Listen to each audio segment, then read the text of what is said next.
Sakthivel serial next பிரேமோ என்ன மாதிரியான twist ஆக்க போகுதுன்னு பார்க்கலாம். வேலு வழியில அவங்களுடைய மாமா கூட போயிட்டு இருக்காங்க. அப்ப நம்ம செல்வி, அதாவது சக்தியோட தங்கச்சி 4-5 ரவுடி பசங்க பிரச்சனை பண்ணி துரத்திட்டு இருக்காங்க.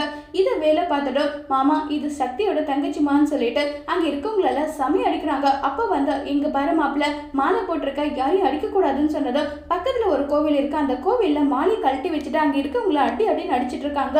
உடனே என்னாச்சு செல்வினதும், வழியில நடந்து போயிட்டு இருந்த 4-5 ரவுடி பசங்க என்கிட்ட இப்படி தகராறு பண்ணாங்கன்னு சொல்லிட்டு சொன்னதும், சரி இனி அது மாதிரி எதுவும் நடக்காது, எதா இருந்தாலும் நான் பாத்துக்கிறேன்னு சொல்லிட்டு பேசிட்டு இருக்காங்க. மாமா இந்த விஷயத்த சக்தி அக்கா கிட்ட மட்டும் சொல்லாதீங்க, சக்தி அக்கா பயங்கர கோபப்பட்டு உடனே போலீஸ் கேஸ்ன்னு போனா மறுபடியும் தேவையில்லாத பிரச்சனை தான் வரும், அதனாலதான் சொல்றேன்னு சொல்றாங்க. ப்ளீஸ் மாமா, என் மேல சத்தியமா நீங்க சொல்லக்கூடாதுன்னு சொன்னதும், என்ன நீ எனக்கு மீனால் வேற நீ வேற கிடையாது, நீ என்னுடைய தங்கச்சி தான், உனக்கு ஒரு பிரச்சனை நீ சொல்ல வேண்டாம்னு சொல்லிட்டா அதுக்கு மேல நான் அதை பேச மாட்டேன், அதை சொல்லவும் மாட்டேன், நீ எதை நினைச்சு கவலைப்படாம இரு, இந்த விஷயம் சக்திக்கு தெரியாதுன்னு சொல்லிட்டு வேலு சொல்லிட்டு அங்கிருந்து கிளம்பி போனா வேலுவோட கழுத்துல மாலை இல்லாததை பார்த்து சக்தி பயங்கர கோவப்படுறாங்க. அதோட இந்த பிரமவை முடிச்சிருக்காங்க.